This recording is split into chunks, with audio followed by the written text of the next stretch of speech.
والحمد لله رب العالمين والصلاة والسلام على رسول الله. قدوميها شرقدونك xildhibaanada marti sharafta mudanayaal iyo marwooyin waxaan gidigiin bayda ku salaamayaa salaanta islaamka assalaamu calaykum waraxmatullaahi wabarakaatu. mudane guddoomiye mudanayaal anigoo ka wakiila wasaaradda horumarinta maaliyadda oo gudanaysa waajibka dastuurka qaranka qodobkiisa 55 farqadiisa koobaad iyo xeerka maamulka maaliyadda xeer number 75/2016 qodobkiisa 5aad waxa ii sharafa in maanta ay taariikhdu tahay 13 January 2024 ku soo gudbiyo golaha miisaaniyadda dawladda ee sanadka 2024 oo ah miisaaniyadda 33aad ee qaranka. mudanayaal iyo marwooyin waxaan hadalkayga u qaybinayaa 5 qaybood. qodobka koobaad ama qaybta koobaad waxa weeye guudmar xaaladda dhaqaalaha gudo iyo dibad. qodobka labaadna waa siyaasadda miisaaniyadda. qodobka saddexaadna waa dakhliga miisaaniyadda iyo meelaha uu ka imanayo. qodobka afraadna waa kharashka miisaaniyadda iyo madaxyada ay ka baxayso. ugu dambeynna waa gabagabo. haddaan ku bilaabo dhaqaalaha mudane guddoomiye mudanayaal iyo marwooyin sanadkii 2023 waxayna soo maray xaalado adag oo ka jira dunida iyo qaar ka jira gobolka iyo qaar innaka inoo gaara. weli markii covid lagama soo kaban. dagaalkii Ukraine yaa weli socda. dagaalka Xamaas iyo Israa'iil ayaa dhibkiisu ina soo gaadhay. dagaalka Itoobiya oo saameyn weyn inagu yeeshay. dagaalka iyo burburka Suudaan oo gobolka saameeyey. colaadda gobollada bari oo saameyn dhinacyo badan inagu keenay. dagaalka qabow ee la xidhiidha ganacsiga iyo tiknoolajiyada ee ka dhexeeya Mareykanka iyo Shiinaha oo isna saameyntiisa leh. ficiltanka siyaasadeed ee dhexdeenna oo saameyn taban ku leh dhaqaalaha. gubashadii suuqyadii Wajaale iyo Waaheen oo aynaan weli ka soo kaban. mudanayaal iyo marwooyin halkaa waxaan dulmaray 9 caqabadood oo inagu yimi oo dhaqaalaheena saameeyey sanadkii ina soo dhaafay 2023. haddaan dhaqaalaha dunida guud ahaan si gaaray isu dul taago sanadka 2023 waxaa la saadaalinayaa in koritaanka dhaqaalaha dunidu hoos ugu soo dhici doono 2.9% halka uu isku celcelin ka ahaan jiray 3.8 sanadkiiba. waxaana loo darasayaa in hoos u dhacaasi sii socon doono sanadka 2024 oo aan kobaca dhaqaalaha dunidu ka badnaan doonin 2.7%. markaa hoos u dhaca dhaqaalaha ee dunida guud ahaan saameyn buu inagu leeyahay. sababtuna waxa weeye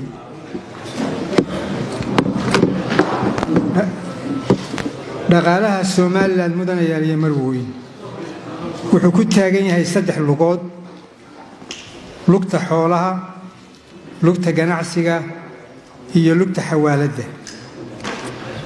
haddaan xoolaha isdul taago sanadkii ina soo dhaafay 2023 roobab wanaagsan ayaa ina helay oo abaar maynaan arkin alxamdulillaah. waxaynu dhoofinay xoolo gaadhaya ilaa 3 milyan oo neef waa inaan beryaha dhoofin. dhinaca ganacsiga inkastoo roobabkii noo wanaagsanaayeen abaartana ilaahay subxaanahu watacaala inaga kaxeeyey laakiin xagga ganacsiga ayaa dhibaato weyni soo food saartay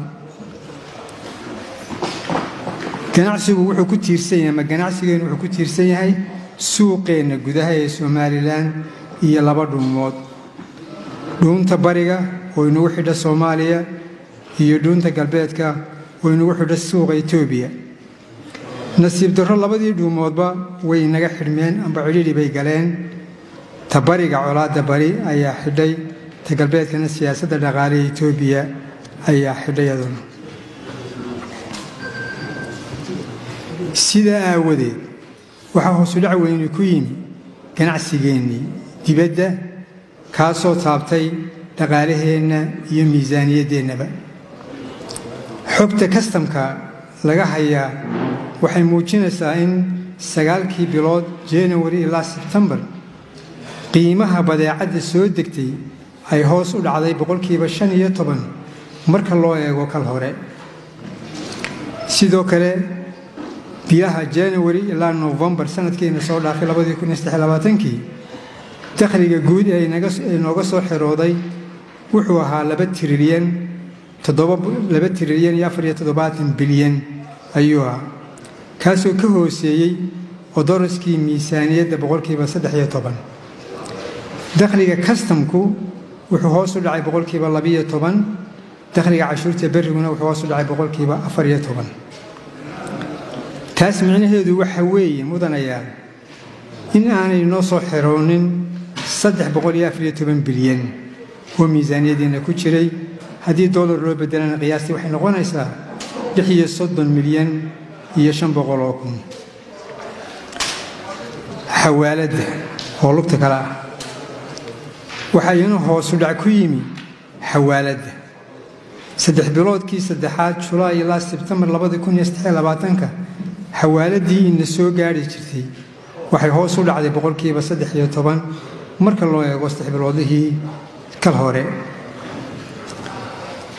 haddaan gudbo xagga sicir bararka inkastoo duruufo adagi ayna soo mareen haddana waxaynu ku guulaysanay in sicir bararku uu marayay 10.1% bishii December 2022 aynu ku soo celinay 5.8% bisha November ee sanadka ina soo dhaafay 2023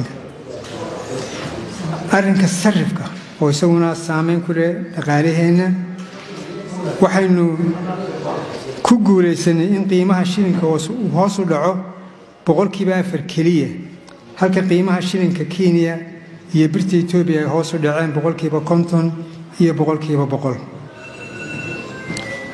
socdaalka iyo dalxiiska oo isaguna qayb weyn ka dhaqaalaheena tirada guud ee dadka ka soo degay madaarka Hargeysa bilihii January ilaa September wuxuu ahaa 7,745 taasoo ka hooseysay 1% tiradii ka soo degtay sanadkii ka sii horeeyay 2022 9kii bilood hore dhinaca kale waxaa ka dhoofay madaarka muddada January ilaa September 89,170 qof kaasoo ka hooseeya 3% tiradii sanadkii ka sii horeeyay ee 2022 arrinka maalgashiga oo runtii aad ka akhrisan karto xaaladda dhaqaalaha 3 biloodihii saddexaad ee sanadka 2023 maalgashiga baananku sameeyeen wuxuu ka yaraa 12% marka la barbar dhigo 3 biloodihii saddexaad ee sanadkii 2022 intaas waa guud mar dhaqaalaha guud ee dibadda iyo ka gudaha haddana markaa qodobka labaad aan u gudbo waa siyaasadda mudane gudoomiye mudanayaal iyo marwooyin miisaaniyaddeena 2024 marka laga yimaado xaaladda dhaqaale ee dalka waxaa hogaamiya siyaasadda iyo himilooyinka ay ka mid yihiin ka himilooyinkii siyaasadduna waa kuwan dib u dhiska difaaca qaranka ku talagalka doorashooyinka sanadka 2024 xasilinta sarifka amba qiimaha shilinka xakamaynta sicir bararka kor u qaadidda adeegyada garsoorka dhiirigelinta wax soo saarka intaas baa ayaa inoo siyaasada oo mataqaana miisaaniyaddeenu ay ku dheehan tahay mudane gudoomiye mudane yaaliya marweyn miisaaniyadda dowladda ee 2024 waxay ka kooban tahay 4 qaybood qaybta hore waa miisaaniyadda dowladda dhexe qaybta labaadna waa miisaaniyadda dowladaha hoose qaybta saddexaadna waa miisaaniyadda hay'adaha madaxa bannaan qaybta afraadna waxa mashaariicda banka dunida haddii tiro ahaan markaa tiradu taago miisaaniyadda dowladda dhexe waxa weeye sanadka soo socda 2,532 bilyan oo miisaaniyadda guud ahaan waxay ka tahay 3.7%. miisaaniyadda dowladda hoose waa 550 milyan waana 6% miisaaniyadda guud. miisaaniyadda hay'adaha madaxa bannaan waa 7% ka tahay waana 250 milyan. mashaariicda bangiga dunida waxaanu filaynaa 101 milyan waana 3%. wadar marka la isu geeyo afarta miisaaniyadood waa 3 trilyan 433 ayay dhan tahay. mudan yaaliin marweyn miisaaniyaddu waxay leedahay laba waji wajina waa dakhli wajina waa kharash. haddaan dakhliga ku horeeyo dakhliga miisaaniyadda dowladda dhexe wuxuu ka yimaadaa 2 meelood kastamka iyo cashuuraha beriga intiisa badan. sanadka 2024 waxaa la filayaa 1 trilyan 916 bilyan amba 5.7% inay ka yimaadaan kastamyada. 4 kastam ee ugu weyn ee dakhligu ka soo xiroodaa waa kastamka berbera 360%, kastamka kalabayd 16%, kastamka zeylac 6%, kastamka madaarka hargeysa 5%. halka 576 bilyan laga filayo inay ka yimaadaan cashuuraha beriga. 4 magaalo ee cashuurta berigu badi ka timaada waa hargeysa 9%, berbera 20%, boorama 4%, burco 4%, guud ahaanna waa inta marka la sugayo waa 7%. dakhliga kale oo dakhliga ka haray 1% oo dhan qiyaastii ilaa 41 bilyan waxaa la filayaa inuu ka yimaado kirooyinka liisamada ruqsadaha iyo fiiska laga qaado dadweynaha. taas waxay qaybtii dakhliga miisaaniyadda iyo siday u kala qaybsanayd hadday kastam tahay iyo haddii cashuuraha beriga tahay iyo meelaha ay ka timaado inta badan. haddaan u gudbo markaa kharashka miisaaniyadda sanadka 2024 sida loo qoondeeyey waa sidan. waxaa u soo horeeya amniga